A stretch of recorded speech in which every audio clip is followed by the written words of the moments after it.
No buts harmed recording in this video. Hi friends, welcome to KHR forms. అందరికీ నమస్కారం. ఆన్లైన్లో కోళ్ళు తీసుకునేటప్పుడు 1-2 సార్లు చెక్ చేసుకొని చూసుకొని తీసుకోండి ఫ్రెండ్స్. ఈరోజు టాపిక్ వచ్చేసి టూ టాప్ క్వాలిటీకి సంబంధించిన ఒక పెట్టని అలాగే ఒక పుంజుని మీ ముందుకు అయితే తీసుకొని రావడం జరిగింది. క్వాలిటీలు మాత్రం చాలా అంటే చాలా బాగున్నాయి ఫ్రెండ్స్. వీడియో మాత్రం చివరి వరకు స్కిప్ చేయకుండా చూడండి. అంతకంటే ముందు మన ఛానల్ ఇంకా ఎవరైనా సబ్స్క్రైబ్ చేసుకోకపోతే ఖచ్చితంగా సబ్స్క్రైబ్ చేసుకోండి. ఈ వీడియోకి ఒక లైక్ చేయండి. ముందుగా పుంజుకు సంబంధించిన వివరాలు చూసుకున్నట్లయితే ఫ్రెండ్స్, దీని యొక్క రంగు చూసుకున్నట్లయితే కోడి డేగ్గా చెప్తున్నారు ఫ్రెండ్స్. పుంజు యొక్క రంగు వచ్చేసి కోడి డేగ, ఎత్తు 23 అంగుళాలు, బరువు విషయం చూసుకున్నట్లయితే 4.5 కేజీలు, వయసు వచ్చేసి 15 నెలలు. అలాగే దీని యొక్క పర్ఫార్మెన్స్ కూడా చాలా అంటే చాలా బాగుంటుందని చెప్తున్నారు ఫ్రెండ్స్.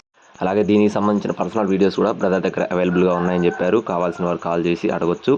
నెక్స్ట్ చూసుకున్నట్లయితే పెట్ట చూసుకున్నట్లయితే రంగు వచ్చేసి కాకి పెట్ట ఫ్రెండ్స్. బరువు వచ్చేసి 3 కేజీలు, మంచి డబల్ బాడీకి సంబంధించిన పెట్టగా చెప్తున్నారు. ఇదైతే 3 సార్లు గుడ్లు పెట్టిందని చెప్తున్నారు పెట్ట అయితే. అలాగే దీని కాస్ట్ వచ్చేసి 2,500 రూపాయలుగా చెప్తున్నారు ఫ్రెండ్స్. పెట్ట యొక్క కాస్ట్ వచ్చేసి 2,500 రూపాయలు చెప్తున్నారు. అలాగే పుంజుకు సంబంధించిన కాస్ట్ చూసుకున్నట్లయితే కోడి డేగ, దీని యొక్క కాస్ట్ వచ్చేసి 13,000 రూపాయలు చెప్తున్నారు ఫ్రెండ్స్. 13,000 రూపాయలు అనేది ఫిక్స్డ్ ధర కాదండి, ఇందులో కూడా డిస్కౌంట్ అయితే ఖచ్చితంగా ప్రొవైడ్ చేస్తామని బ్రదర్ అయితే మనతో చెప్పడం జరిగింది. మీరు ఇక్కడ చూసుకోవచ్చు, క్వాలిటీ మాత్రం చాలా అంటే చాలా బాగుంటుందని వివరించారు. అలాగే బ్రదర్ యొక్క అడ్రస్ చూసుకున్నట్లయితే ఫ్రెండ్స్, బ్రదర్ యొక్క అడ్రస్ వచ్చేసి విశాఖపట్నం అండి. విశాఖపట్నం నుండి బ్రదర్ నాయుడు గారికి సంబంధించిన కోళ్ళు ఈ రెండు కూడా. ఇంతకుముందు కూడా బ్రదర్ వీడియోస్ అయితే మనం చేయడం జరిగింది. ట్రాన్స్పోర్ట్ అనేది పాసిబిలిటీ ఏరియాస్కి అన్ని ప్రాంతాలకు కూడా చేస్తారు. ఒకవేళ మీకు ఇంట్రెస్ట్ ఉండి తీసుకోవాలనుకుంటే టైటిల్లో నెంబర్ కాల్ చేయొచ్చు. Thank you friends, please subscribe my channel. జై శ్రీరామ్.